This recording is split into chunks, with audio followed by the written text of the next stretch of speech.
এইমাত্র রচনা বন্দ্যোপাধ্যায়ের সমস্ত স্বপ্ন ভেঙে চুরমার হয়ে গেল। মাধ্যমিক পরীক্ষার সকালেই যে এরকমটা হওয়ার কথা ছিল সেটা রচনা বন্দ্যোপাধ্যায় আগের থেকেই জানতো। রচনা বন্দ্যোপাধ্যায়ের একমাত্র ছেলে, যার নাম প্রনীল বসু, সে অনেকদিন ধরে একটি মেয়ের সঙ্গে সম্পর্কে লিপ্ত ছিল এবং সেই মেয়েটি বর্তমানে মাধ্যমিক পরীক্ষা দিবে এরকমটাই দেখা যাচ্ছে। আসলে সে পরীক্ষা দিচ্ছে।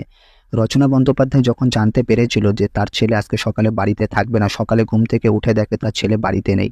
আসলে তার ছেলে সম্পূর্ণভাবে সেই মেয়েটির সঙ্গে চলে গিয়েছিল মাধ্যমিক পরীক্ষা কেন্দ্রে। রচনা যখন ঘটনাটা জানতে পেরেছিল তখন তাকে খোঁজাখুঁজি শুরু করে দেয় এবং কোথাও না পেয়ে যখন ফোন করে তখন তাকে পেয়েছিল ফোনে। এরপর তার ছেলে বাড়িতে চলে এসেছিল। এই নিয়ে অনেক বকাঝকা করেছিল, যার কারণে সে ছাদের উপরে দৌড়ে চলে যায়। এরপর সেখান থেকে লাফ দিতে পারে এরকমটা যখন রচনা ভাবতে পেরেছিল তৎক্ষণাৎ তাকে বোঝানোর চেষ্টা করে এবং তাকে এটাও বলে, আমি আর পরবর্তী সময় তোকে কিছু বলবো না, তোর যেটা ভালো হয় তুই সেটাই করবি। এইভাবে তুই যদি তার পেছনে লেগে থাকিস তাহলে তুই কখন পড়াশোনা করবি? তার জীবনে, তোর জীবনে যে সে আসবে এরকমটা নাও হতে পারে। আপাতত এতটুকুই জানা যাচ্ছে। পরের আপডেট পেতে চ্যানেলটিকে সাবস্ক্রাইব করুন।